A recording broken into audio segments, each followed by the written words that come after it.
Most Americans say that there will be another world war in the next 5 to 10 years, according to a new YouGov survey. Around 61% of Americans in the survey said it is either very likely or somewhat likely that another world war will happen in the next 5 to 10 years. About 18% of Americans in the same survey said they are not sure about the likelihood of another world war in the same amount of time. The survey also found about 21% of Americans saying that another world war happening in the next 5 to 10 years is not very likely or not at all likely. Representative Jared Muskowitz said last month that recent comments by former President Trump about NATO were setting the stage for another world war. He took issue with comments Trump made at a rally in which he said he would not protect European countries in NATO if they were delinquent in payments to the security alliance. Donald Trump, with what he's talking about dealing with Russia, if Russia would start invading Europe, that would start World War III, by the way, Moskowitz said in an interview on MSNBC's Morning Joe. Donald Trump is talking about that and setting the stage. And you can be sure every single world leader other than Vladimir Putin saw that and said there is no way America can have him back as president, Moskowitz continued. Other findings in the YouGov survey include about 53% of Americans saying that Western nations and their allies would win in a conflict between them and Russia and their allies. Only 11% said Russia and its allies would win over the West and its allies. The YouGov survey was conducted between February 1st and 7th, featuring 1,000 people in a margin of error of 4 percentage points. This is really interesting because a lot of people have some basic awareness of foreign policy and just the way other countries interact with each other, the way they kind of get that most of the Western countries, if they came together, would just crush Russia and its allies very quickly in a actual attempt at a third world war, which I don't even think you would call it that because we don't.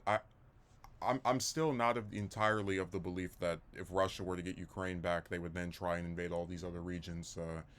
As far as I can tell, Ukraine and other parts of that hemisphere are the only thing that Putin wants. But it's fascinating that there's such a general pessimism about like the state of world affairs to where most people that live in the U.S. are like, yeah, there's going to be a third world war. We went 70 plus years without one, but it looks like we're going to get one in the next several years. Because countries have always been at each other's throats. The U.S. and Russia haven't really had the best of relations in the last several decades, and we've also had strained relations with countries like Iran and North Korea, and at one point Japan, which we're now very close to. So I guess I kind of get it a little bit, but it still to me is too.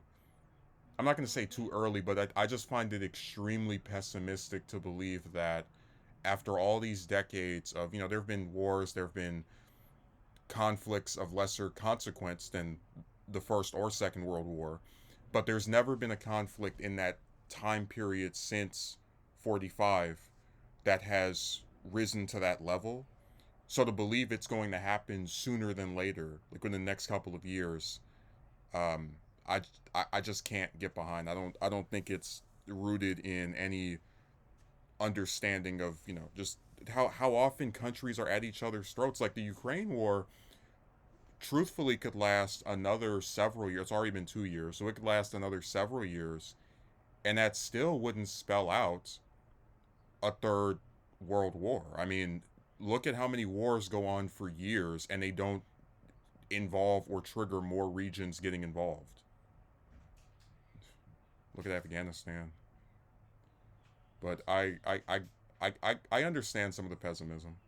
All I can say is I hope Trump doesn't get reelected. I think he's someone who doesn't really have any type of actual basis for international relations. That America First line is nothing. It means nothing. It's just this hollow, substanceless, aimless slogan that he throws around. And really, I would like to see. I think if you truly want to avoid ever having a world war again, you need to have nuclear proliferation where these countries get together and sign peace treaties to just do away with these nuclear weapons. Um, and also basic cooperation on most major geopolitical circumstances, like on climate change and again nukes. Just those would be things that even if two countries don't like each other or are arch enemies, like the U.S. and China or Iran and Israel, they would still come together and say, look, we don't want the world to be destroyed just because we don't get along. So if you had more of that, along with a general understanding of borders and leaving other countries alone, regardless of what you personally wish they were more like, according to your philosophy or belief system, I think you could permanently avoid a world war if you engage in those type of activities. These illegal invasions done by Western countries like the U.S. and countries like Russia. I think they are playing a fool's game, and it can possibly have catastrophic consequences for the whole damn globe if we don't see a sudden change. And the one thing I'm positive about is that we are getting more and more peace candidates, or I guess more mainstream politicians who, like, even some of the conservative ones are leaning more towards, yeah, let's not be involved in another global conflict in some country that we couldn't even find on the map. So there are more voices, it appears, now than ever, who are taking like prominent political positions, whether they're in office or commentators, that are against these interventions. And that makes me hopeful. That's like the one little beacon of hope. But we have to do something about the neocons and the people of their ilk, because they're going to get everyone destroyed.